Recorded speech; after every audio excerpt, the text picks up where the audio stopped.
What's up, guys? It's Ray J back with another video. And in this one, I want to talk about what's happening with Tesla and the overall market. Just know that I am not a financial planner, so take nothing I say as financial advice. And also, if you guys can, please smash the like button. It not only benefits me, it benefits the entire Tesla community as a whole. Anyways, before I start the video, I want to show you guys something very cool you could do on this platform known as FastBull. I oftentimes advertise for them just to show you guys some benefits of signing up, which is completely free. And they have a very, very cool feature under their markets module where you can go to stocks and select some of them, such as like Tesla. And this gives you a lot of information about the share price, the stock, and information like that. So I'm going to go down just to show you guys how cool this is. You guys can see a lot of information about things that have happened in the past with it, how much volume is there right now, what's happening with their overall PE ratios, what the market cap is, and things like that. And if you keep going down, you guys could see the difference between their income and expenditures overall. Look at their total income overall, and that's very, very cool. You can also see their revenue forecast projections, how things have been increasing as time has gone on. And then it gives you a lot more information about their debt levels and such. They were holding a lot of cash. It did get reduced a little bit in 2023, and we'll have to see the next update when the new data comes out. And you also see some candlestick patterns. So in the last 15 minutes, we formed a doji, and then Tesla got a rejection.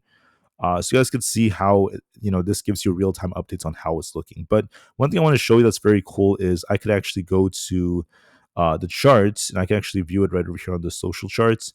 So their platform is very cool. It gives you, unlimited amounts of indicators that you could use when it comes to your charting, which is so much better than other platforms which charge money. This one doesn't, right? So I could go to like indicators and just look up, some of them which you can even use.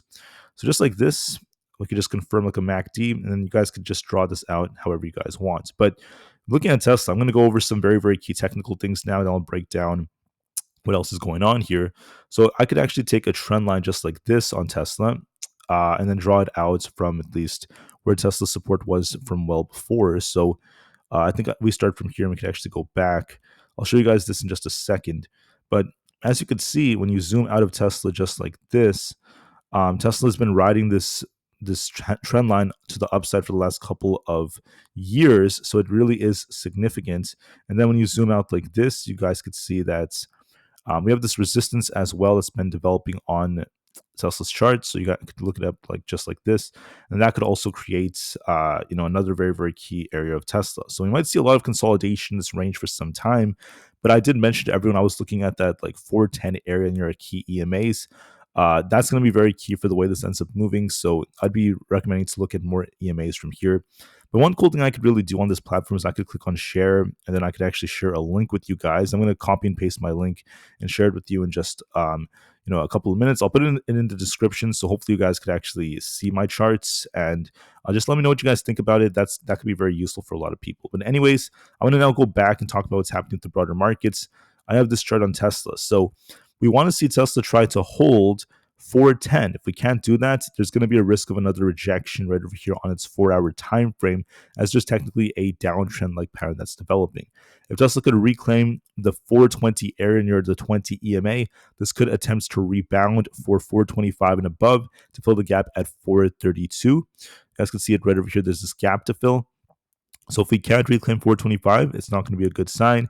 And if we maintain below 410, it's also going to be a bad sign for Tesla, and it's going to open the risk for more downside, taking us down to about 402. Now, just know that when it comes to data, tomorrow we have the ISM data, which is going to be very minor. I'm not really too worried about that. But overall, I think we're going to be just quite fine. So it's not that significant, but it might cause some volatility, and we'll have to see if Tesla could hold up. If we can't hold these key levels, there's going to be a risk of some downside. Looking at the S&P 500, this is also rejecting. We have this gap to fill down here, taking us down to about the 5945 area. So this is the S&P 500 index. This is also opening the doors for the S&P 500 as a whole, SPX, and the others to start dipping. And that opens the doors for SPY to dip closer to about 592 if we continue. So please keep that in mind. US 500 is rejecting off our 200 EMA. We're looking for 5960 as our main support, so we'll see if that holds up. But it still looks like it's rejecting. Looking at the NASDAQ composite, you guys could see that this is also coming down right here. We have to try to hold support. Otherwise, these EMAs could drag us lower to fill this gap here. So there's that risk of downside. Bitcoin, has been trying to hold 102,000. I do hope it holds that. Otherwise, there's going to be a risk of it dipping a little bit lower, back down to lower levels such as 101,000. For Apple, we pumped very, very nicely to about 240, almost 248, a little bit under that. We called out that target, and then if anything, it got a rejection, so it's not holding up as well as it should have. This is opening the doors for a move back down to about 244 flat. If that fails us, I think 242 is going to be coming next. For Nvda, we got a rejection as well. We pumped very nicely to about that, into the 150s, and then we have the support to watch for at 149. If that fails us, I'm looking for this gap support at 148, and then we have this big gap down here to fill. I'm not too worried about Nvidia. I still think it's going to respect a strong uptrend, but there could be a retest of 148 or so. And if that does not hold, I'm looking for like 146. So please be careful with Nvidia just to be safe. I just want to be very clear about that with everyone.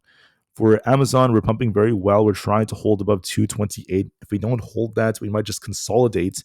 So the last couple of hours has been consolidating between 225 and 230, going back and forth and back and forth.